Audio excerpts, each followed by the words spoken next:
McFadgen, members of the Granite Club, founding members of Granite Golf, and they supported us in many ways.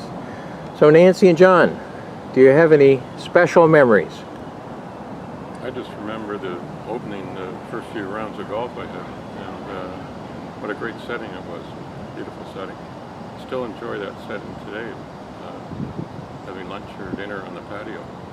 Beautiful spot.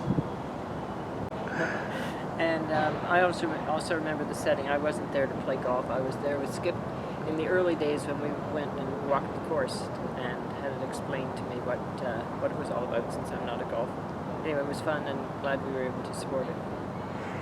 Well, the two of you are very unique sports enthusiasts, and we were very fortunate for your support, especially with the STMs, which were the special transferable memberships.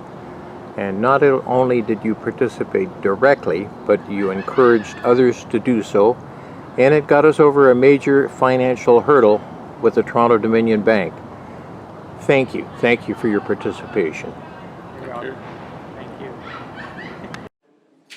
Peter Sharp, President and Honorary Director of the Granite Club. The year 2000 marked the opening of our first 9 holes. Peter chaired many Granite Club town hall meetings, many of which were very challenging. We always had a learned voice on real estate. Peter was a founding member. Peter, your favorite recollections? Well, it really was quite a change for the club, and I was, really proud. In hindsight, very proud to have been part of it. It was difficult in the early days because there was great concern, and there was great concern that the Granite Club proper would be subsidizing this golf venture. And despite our insistence that there would be a firewall and it would be independent, and that there was never anticipated that there was going to be any financial obligation on the part of the Granite Club Limited, those reservations remained and led to a few fiery general meetings and some controversy within the club, all of which I guess is healthy, and in hindsight it was unnecessary. However, I think that that was part of the evolution of how we developed the club.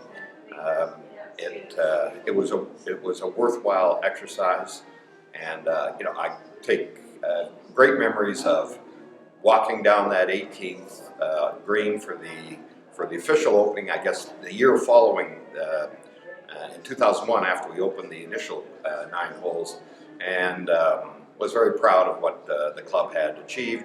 And I think, looking back 20 years, it's hard to believe it's been 20 years since that all occurred. Looking back 20 years, it's wonderful to see the success the club has enjoyed.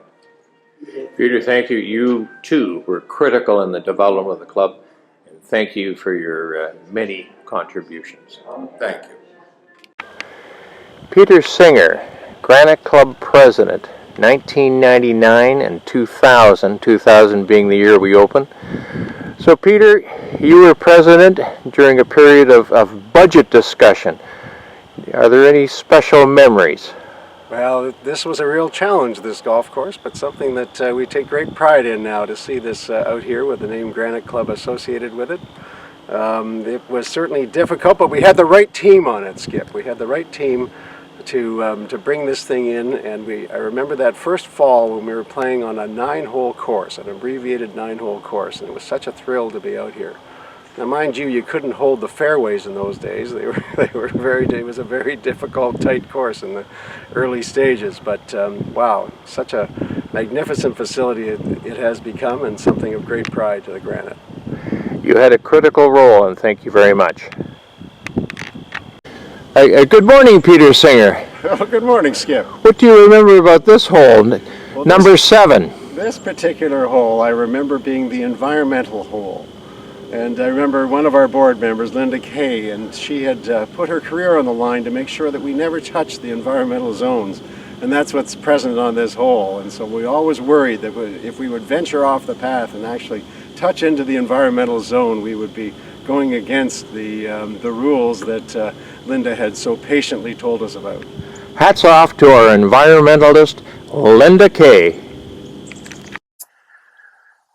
We are now in the offices of Sidney Spiegel. Sidney was a founding member at Granite Golf. He also purchased an STM, a special transferable membership, in order to put us over the hurdle in terms of membership for bank financing. He offered us advice and offered to contribute some steel to the bridge on the 12th hole going over the ravine. After he joined, as the gentleman that he is, he hosted a lunch with Paul Lavelle and myself in celebration of his membership at the Granite Club. So, Cindy, have you got any fabulous recollections? I do have the recollections with respect to the group that was attempting to find the land for the golf club. And they scurried all over the country, primarily in the Markham area, and ultimately came up with a good site, which the designer at the time, Tom McBroom, felt happy about the site and thought he could be very creative in building a great golf course. Prior to that, I've always wondered why the club, the Granite Club, didn't amalgamate or join with the golf club. And I've never ever asked too much about that, but I think the reason was perhaps financially. Maybe they thought the Granite Golf Club wasn't going to make it, and they didn't want that blemish. That's my thoughts. I don't know the real truth, but it certainly should have been one and for all. The club today is a magnificent club, not overcrowded. You can go up and play whenever you want, and in better shape than it ever is and was. So I've enjoyed the club. Unfortunately, my job has taken me elsewhere, and I'm too busy to participate in playing golf. So I try as much as I can to come and play.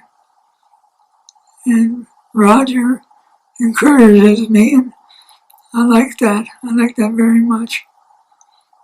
Well, we have had some very good games and very enjoyable games.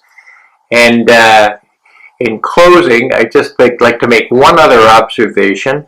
I understand that you are an owner of a Canadian professional football team, and it is not the Toronto Argonauts. So we need an explanation.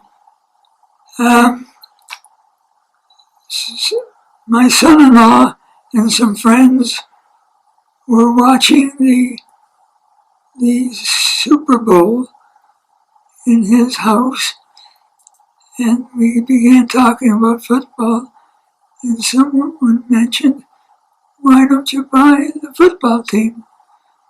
And from that comment, I looked at my son-in-law and, well, maybe we could have some fun doing it. And we got hold of the right people, the chairman of the league, and he was very cooperative and supportive in getting us involved. And And so we did get involved. Unfortunately, this current virus has not helped us because everything has been canceled and we had to lay off people. So we're going to be ready for next year's Grey Cup. Well, you are a great sports enthusiast.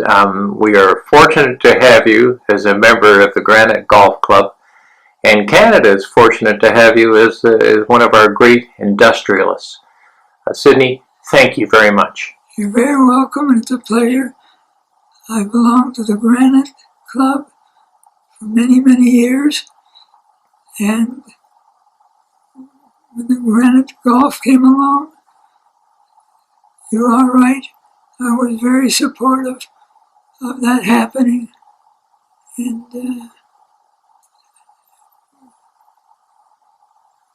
it's very, very good to do that. Thank you. Thank you very much, sir. Okay.